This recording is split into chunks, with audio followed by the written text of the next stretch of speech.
Hello, how are you? I'm great. How are you? Good. How's New York City? New York City is nice and sunny. We just reviewed that that's where you are and that it's 66 degrees. It's about 56 degrees where I am right now at home in Argentina, so I'm a little bit jealous of the warmth, but it's like too hot in our house right now, so that's kind of a problem. Well, Um, yeah, okay. But wait, it's winter there, isn't it? yeah, it is. Well, so 56 is great. Yeah, it was like 40 this morning. So yeah, Oh, it's really sunny today, I guess. So yeah. Thanks so much for being here. Ever since I kind of read your book, maybe about 6 months ago, I've just been so excited to chat with you. So I'm really excited that this is happening.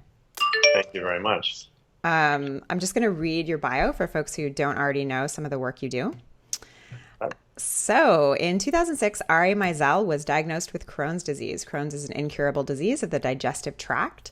Ari's case was severe and required over a dozen daily medications and several hospital visits. After reaching a personal low point in the hospital, Ari decided he would do everything in his power to strengthen his, by then, weak body. Through a combination of yoga, nutrition, natural supplements, and rigorous exercise, he was able to fight back the symptoms of Crohn's until he was finally able to suspend his medication. Eventually, he was declared free of all traces of the incurable disease and competed in Ironman France in June of 2011. He has since spoken at seminars and at a regional TEDx talk and a lot of other places about his struggle against a seemingly insurmountable opponent. Through the process of data collection, self-tracking, and analysis, Ari helped develop less doing. This was a way of dealing with the daily stresses of life by optimizing, automating, and outsourcing all of his tasks in life and business. So I'd love to just start if you could sort of give us a bit more flavor kind of into your background. I know you kind of had this interesting story where you started as an entrepreneur like as a child basically and then kind of ended up on this health journey. So tell us a bit more. Yeah, sure. So, thank you for that intro. I started my first company when I was 12, which was a website design company called Liontex, and I ended up doing, I think, like 150 or almost 200 websites over the course of having that company. And it's funny in retrospect because at the time, like being a 12-year-old was a real big advantage, because I could do HTML, and that was like this really wowing thing for a lot of adults. But it was fun. It was a really good sort of introduction to being an entrepreneur. And then when I was 16, I started a company called Tech, which was a technology consulting company. So basically, I was started with setting up computer networks and computers for homes and businesses, and then it turned into pretty much everything gadgetry related. So I started putting home theaters in, and home networks, and telephone systems, and then just personal gadgets and stuff. And that was just a lot of fun. When I was 17, I started a company called menus2go.com, which was basically a precursor to menu pages. So it was literally like one night I wanted to order food and I had a whole drawer full of takeout menus. So I decided it should be online and manually like went around and collected hundreds and hundreds of takeout menus and scanned them and put them in. And that never ended up going anywhere. I think it was a little bit ahead of our time or the time for that, but it really is basically what menu page is. And then I went to college at the University of Pennsylvania for 3 years. I graduated a year early with two majors in real estate and entrepreneurship, and minors in art history and psychology. Wow, that's like all over the place. Yeah. Well, part of it was because I wanted to graduate early, so I was kind of filling the slots with with classes that fit the times that I had available. So Hmm. psychology and art history, which it was great actually. And then I went to work in construction. So I got out of college and I was working in Texas for a Japanese real estate development company. It's kind of like very complex web there. And I went home to visit a friend, and I went upstate New York to Binghamton to visit this friend. And while I was there, he showed me these old buildings that were these old cigar warehouses from the 1880s. And they were beautiful. It was basically like Soho in the 60s and 70s. And I grew up in Soho. My father's an art dealer, and my mother was a artist. And all I ever knew was this sort of like loft living. I grew up in a former chocolate factory. So these buildings Wow. were very much like that, gorgeous. And I had this vision. I was 20 years old. I was like, oh, I can build lofts here. So I made an offer to buy the buildings that day. It was very, very cheap, and got a loan from a local bank because it was a very big economic development project at the time. And the deal was that anybody that worked on the job had to teach me their trade. So I basically spent the next 3 years learning and doing every construction trade imaginable, working my ass off. And it was the hardest thing I've ever done and the most amazing learning experience. And not only in terms of learning how to build, how to deal with historic preservation and construction and surprises that come along with that, but really managing a team of people that were all older than me, all with much greater skill sets than I had, and different personalities, and then the legal aspects and the zoning and the political things that were involved in doing this kind of development. It was really like crash course doesn't quite cover it, but I learned so much. But it's also a very unhealthy lifestyle, and I essentially at 23 like broke my body. I was working 16 to 18 hours a day. I was smoking a pack of cigarettes a day. I was eating fast food at least twice a day, drinking every night, and just under an enormous amount of stress. And I broke my body. And what that meant was that at 23 I was diagnosed with Crohn's disease. So as you mentioned what Crohn's is, and I was put on a lot of meds very quickly and got sicker and sicker and weaker, and hit this low point where I realized that I'd gone from working these 18-hour days. I was hard charging, getting it all done, and now I'm in a situation where I'm forced to ask myself a very fundamental question, which is what am I going to do now that I can only work an hour a day? Wow. Basically. Yeah, and so the result was that two things. One is that I recognized the constraint on my time, but also that I had to get more done. So it forced me, sort of serendipitously, I guess, to create this brand new system of productivity that I would call less doing, as in less doing, more living.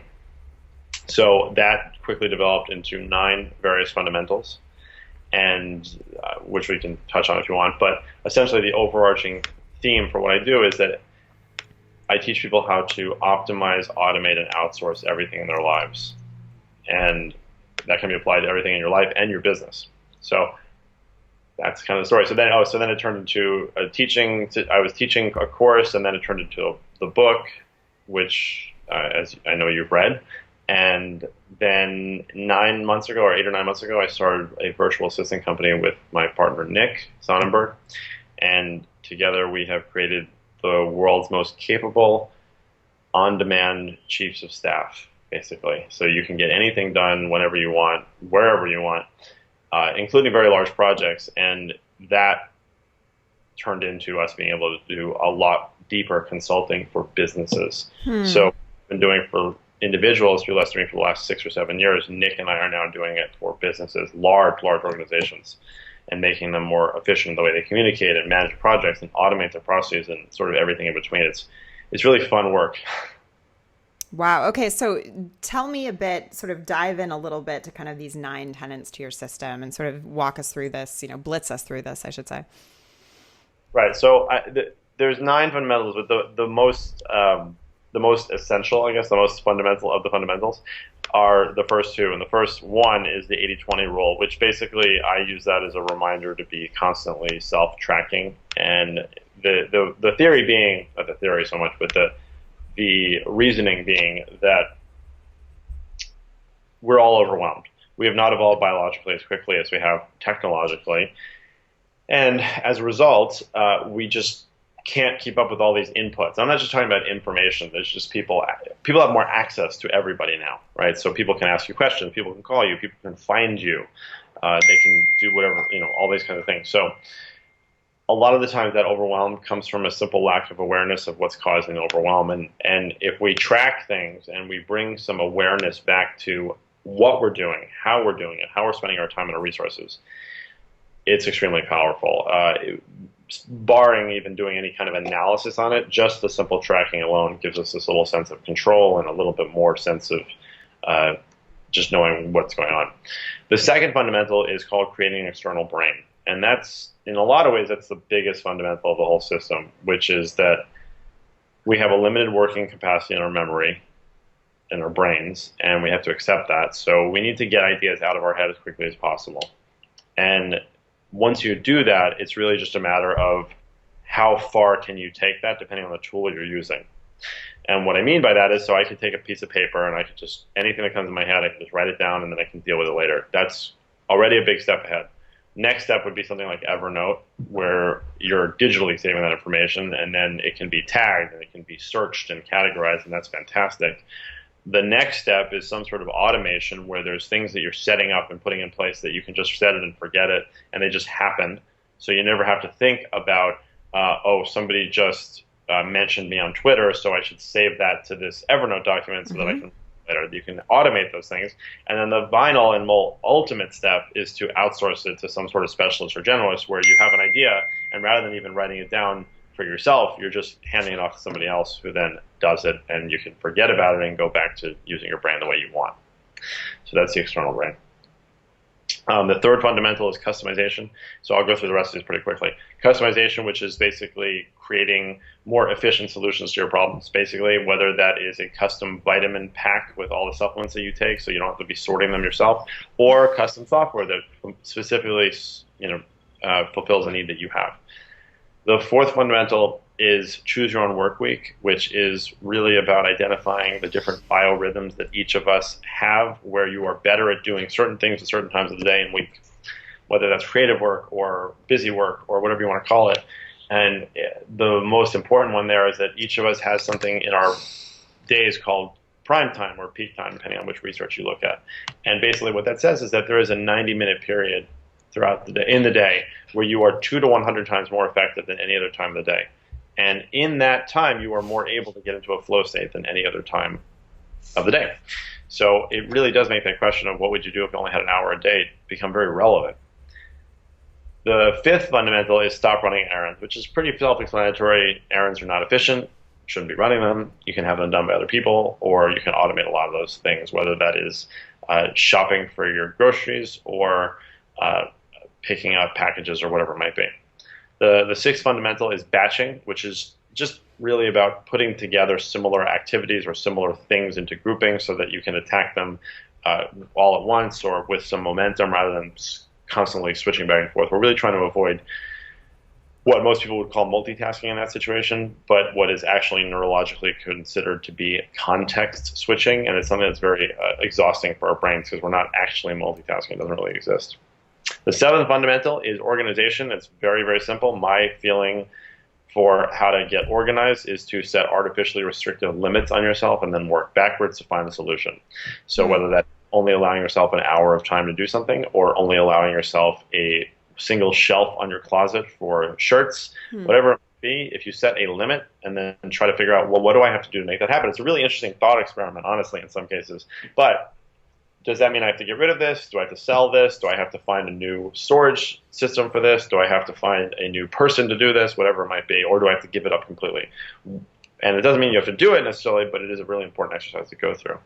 The eighth fundamental is finances, which is just about identifying more specifically where your money is going, how you're spending it, recurring subscriptions, things like that, and then also how you can generate income based on your knowledge and creating content, so blog posts and YouTube videos and ebooks and courses. And the ninth fundamental is wellness, which is really all about biohacking. So my journey began with wellness, and it makes sense that the end cap of what I teach is wellness, because as technologically efficient as you might be able to become, if you're not sleeping well or eating right, or you have way too much stress, you're simply not going to be as effective as you could be. And those are the 9 fundamentals. That's awesome. So I'd like to dig into kind of one aspect of this right now. You've said that one of the ways you should really think about work is that you should be spending 20% of your energy, so not your time, but 20% of your energy on work and 80% of it on this idea of rest and self-improvement.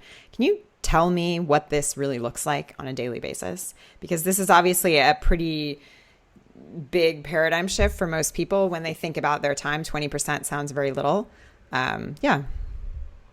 So it's not time, first of all. Energy. It's energy, right, which is a very different thing, right? So, the way that it looks for me, for the most part, is that I'm very fortunate, and I'm not unique, but I am very fortunate that the work I do is extremely fulfilling. And so I never really look at it as work per se. And fortunately, I found a business partner in Nick that we're very much in the same wavelength when it comes to that kind of stuff. And we feed off each other in a way that we're constantly trying to improve our businesses, which I feel like constantly improves us. So I'm going to sort of answer your question sideways. I'm not a big believer in setting goals. I think that for me, what has always worked better, and for a lot of people I work with, what works better is this idea of constant improvement. That if you're constantly trying to improve everything that you do, then you're going to far exceed any goal that you may have artificially set otherwise. So that's something that we are constantly doing, is always looking at how we can improve things in the business. And they're incremental changes. I'll say, like, every day we do at least one thing, but it could be something that saves us 10 seconds. And it's extremely exciting to us when that happens, because it's sort of a snowball effect, honestly. So the one thing is that if you align your work, with you basically improving in some way or another, whether that's learning how to do something better or be a better leader or be a better team member or whatever it might be, or a better craftsman, that to me is not per se work. You're more like investing in yourself and bettering yourself. That's how I see it. But then the other thing is also, if you decide what your priorities are, whether that's spending more time with your family or taking up a hobby or becoming the best at whatever it is that you are good at for now, that is something where it's not about the time. It's really about where you focus your energy. And to clarify even further, even if you're spending a 9 to 5, if you're at a job 9 to 5, but you have all these other things going on in the background because you're using virtual assistants, you're using automations, and there's things that are working in parallel to the work that you're doing, to me, that's really allocating your energy to that 80% improvement of your life. But for you, this actually ends up looking like you only working 2 days a week. Is that right? Well, so now I work a little bit more, but basically my work week is Monday, Wednesday, Friday, essentially from 9:15 to 2:30. So that is pretty much when the kids are at school, because I do drop off every morning and I do pick up every single day. And that's something that's very, very important to me and that I love doing. And then I'm pretty much unavailable between 3 p.m. and 8 p.m. And then I'll do more work again because I love it. It's technically a 3-day work week right now, but that third day is a Friday, and Nick and I pretty much reserve that for us to just brainstorm stuff together. So I don't necessarily take meetings. And that was always the thing, by the way, with the 2-day work week, was that was the time when I would interact with other people.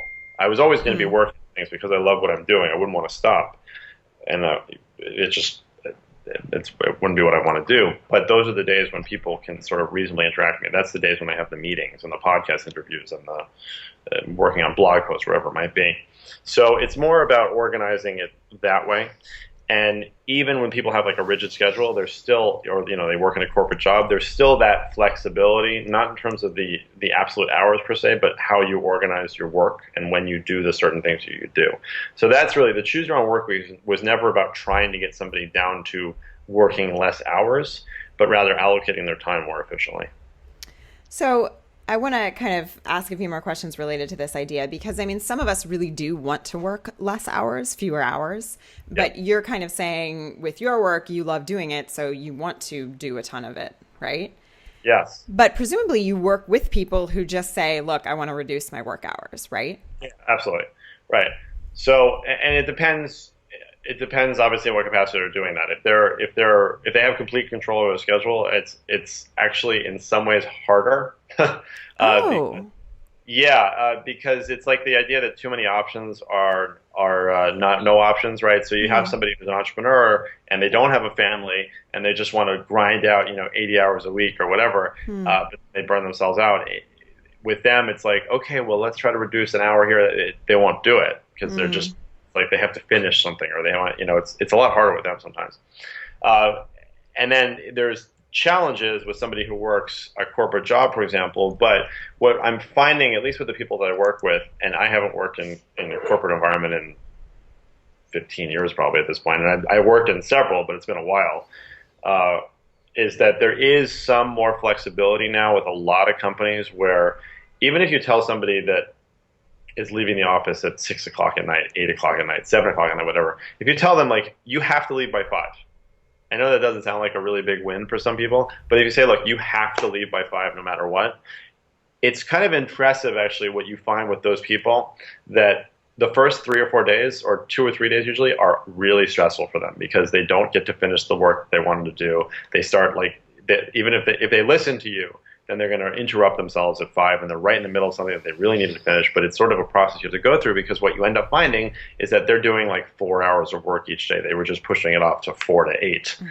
And then if you set that restriction, magical things happen, and then it has this cascading effect, and then they feel a little more control over the schedule, and they're getting more stuff done, and they feel positive about that. It's really fantastic. And then you can take it further and say, well, now you have to leave by 4 o'clock every day, and see what kind of happens. But again, with people that I work with that are in a corporate setting, you're seeing more and more of that being acceptable, where sometimes they won't even, the boss or the manager won't even necessarily care, as long as it's kind of obvious that you're getting things done. And if they do, sometimes it just requires a conversation saying, look, I'm more efficient if I do this stuff at this time, and then I'm gone, kind of thing. That is one aspect of it, is just sort of setting that limit. But then the other one is that 90% of the things that you, or everyone, and myself included, would do on a daily basis can be done by other people or other things nowadays. And that number is just creeping higher and higher every day. Whenever I used to give a talk for years, I would always say, oh, we can automate things now that 6 months ago a person had to do. Yeah. And now when I give that talk, I say, we can automate things now that a month ago a person had to do. The rate of change in technology is fantastic. I mean, we have bots that are doing expense reports for us, now that a person had to do that before. It's incredible. And people have this unfortunate thing where they have to hold on. So this is the biggest thing with people who want to reduce their work hours. Unfortunately, there's this human need to feel important and useful, and you need to give that up. Everyone listening needs to give that up, because you are important and you are useful, but not because you can copy papers better than somebody else. And not because you can do a research report, not because you can find the best price on a flight that you want to book yourself. That's a big one. You don't have, that's one of the hard, that's never someplace I start with someone where I want them to let go. Yeah. Right. Smart, high-achieving people think they can manage kayak better than any travel agent. Exactly. And the progress bar moves faster for you than it does for anybody else. And because it's so hard to tell somebody else that you like an aisle seat versus a window seat. Totally. Right? Totally. The preference. My preferences for flying through is very simple. I want to be as close to the front as possible, and in an aisle. The aisle is more important to me than being close to the front. I'm sorry. No, being close to the front is more important than the aisle. That's my preference. But anyway, it's those kinds of things, and everyone has this need to own things. And part of that, I mean, I know that a lot of that is much worse in America, and we deal with clients all over the world. But this need to look busy and feel busy and think that you're managing all this stuff, it's very self-limiting, unfortunately. And there's actually really good research to show that you need to be offloading about 70% of what you do every year in order to grow. It's like molting a shell, or like a snake's skin kind of thing. You have to let go of this stuff if you're going to be able to take on new things and grow and learn. And being irreplaceable is a very bad thing. If you can't be replaced, you can't be promoted. And I don't just mean promoted from engineer to senior engineer. I mean being promoted from working for someone to working for yourself, for yourself to retiring. Those are, you can't be replaced. None of those things are possible. I love that. If you can't be replaced, you can't be promoted. Wow. So kind of talk to us a bit about some of the, you're saying bots now can do expense reports, which, I got to get me one of those bots, I think. But tell us some other things that, we need to be outsourcing that we're probably not already doing. Okay. Either to people or to, inanimate objects.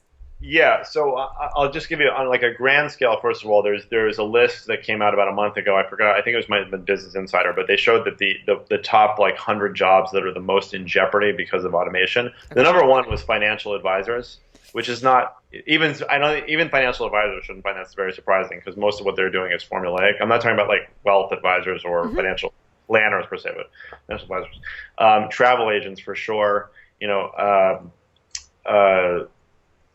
What was I going to say? So here's a very specific example, and then I'll give you the more general one.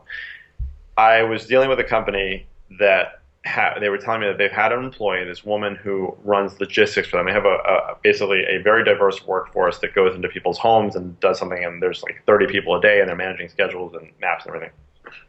And she's been doing it for like 20 years. And she's really good at it. And I'm sure she is, but she's bored. And she wanted to be paid more, but she really wasn't worth more. And she'd been like promoted, 15 times and all this stuff. And she was basically like not sure what to do with this person. And I initially made it worse very quickly and then made it much better for her by showing her that there was suddenly a free web app that literally does what this person's job was. It was like called dispatch.io. You basically put in the different people and where they need to go, and it just does it all automatically. So that woman did not get fired, fortunately. She got moved into a completely different role. She'd been there for 20 years. She knew about the company culture, and she helped like with HR stuff now. It's a very different thing. But so like that's one example. But the things that a lot of people are doing that they shouldn't be doing, things like shopping, for one, is a big one. Again, it's not even the kayak thing. Like, just so many people, they don't want to. It's almost like they don't want to be taken advantage of by paying 15 cents more for an avocado. It's that kind of thing, but they don't necessarily see the value in being able to completely free up their time. And the problem with a lot of that stuff also is that people have different, like, they don't have a set way of how they deal with it. Like, oh, I need to get avocados, so oh, okay, I'll write it on the fridge because I'm right here. Or out, and I know that I have to get avocados, so do I make a note with Siri, or do I put it, like, there's not a lot of consistency there, and that wastes brain power. Right. So most shopping should not be done by you. A lot of travel planning should not be dealt with by you. Anything having to do with customer service, you definitely shouldn't do yourself. You should never be waiting on hold on the phone for anybody ever. And you also shouldn't lose an opportunity to follow up on bad customer service because you have to deal with it. Recently, I took a flight to Florida on United Airlines, and there's supposed to be Wi-Fi on the flight, and the Wi-Fi wasn't working. Now, granted, that is absolutely a first world problem, but it's annoying. And ordinarily, but you paid for that flight, so you pay for the flight, right? And and that's another thing is a lot of times now I'll choose a flight because it has Wi-Fi because it's a very productive time for me. So normally I'd just be like, oh, that was annoying, and I'd forget about it. I took a picture of the screen saying there's no Wi-Fi, and I sent that to one of our less doing virtual assistants, and I said, see what you can do. And our assistant got a $50 credit from United. Awesome. For that. So it's found money, right? And there's a lot of those situations too. You know how many people don't want to look at their credit card bill, not because they don't want to, like they're afraid of the number, but they don't want to spend the time to look at all the recurring charges that they don't need to be dealing with. And even if they identify them, it's like, oh, do I need to find out how to cancel Hulu and all that? Like, you can save a lot of money that way, and you can not let things fall through the cracks. It's almost like doing a little bit of analytics on your own life as a person to be able to find out that information. I love it. Social media managers have really got to be afraid that their jobs are in jeopardy, honestly, because so much of social media stuff can be automated. Everything from creating the content to when to post the content to where to post the content, all of that stuff can be done automatically. So you can post one thing to Buffer, and Buffer will put it on the perfect schedule and release it over time and put it on Facebook and Pinterest and all those things for you. And those kinds of things, you can take advantage of that, even if you're not like a social media guru. So honestly, it's like 90%. If you if you told me 10 things that you did today, I probably can show you about 8 or 9 of them that you don't need to be doing. I just love that, the idea that doing analytics on your own life is the way to kind of figure out what you can get rid of. Yeah, a simple thing like Rescue Time, which is an app for the Mac. So Rescue Time shows you how you're using a computer, right? And then for those who don't know what it is, it'll tell you, like, you spent 5 hours this week on Excel and 17 hours on email, and in email you spent the most time on email on Wednesday, and on Wednesday you spent the most time between 11 and 1 on email. So if you identify, for example, in that situation that you're doing 80% of your email work between a 2-hour block of time on a Wednesday, the probability says that that's the only time that you ever have to do email. And you don't have to email any other time than that. Now, that's one strategy. But you can find all sorts of really interesting things. If you find that you really tend to slack off and you're looking at YouTube and Facebook between 1 and 3 every day, well, then you should recognize that, and maybe that's the right time for you to actually go to the gym. Yep. Because you wouldn't notice it ordinarily because you're like, oh, I can't not be working right now. I have to go do something else. But it turns out you're actually not really getting productive work done. Right. So there's a lot of information that can come out of that. Thank you so much for talking today. This was great. I loved it, learned a bunch. Can you tell folks what you're really working on now and where folks can find you? Yes, so the best place to find everything is lessdoing.com. And we're on Twitter and Instagram, and everything is with Less Doing. The virtual assistants are the main sort of entry point, I think, to learning what we do and how we do it and how we can help you, because ours they're all trained by me to sort of spread the word and make these methods more available. So it's really one of the things that we do that's unique to most companies is that it's really a two-way street. If a client gives us a task or a process that is inefficient, we will make it more efficient for them. So then they don't have to actually even issue it again necessarily. We try to less doify everything that we do. So it's a really great process, and that would be the best place to start is lessdoing.com. But the blog is there. We have a really great podcast that we do every week where we talk about the latest in productivity news and tools and tips. And lessdoing.com is a central place for everything. Thank you so much for being here. This was awesome. Thank you.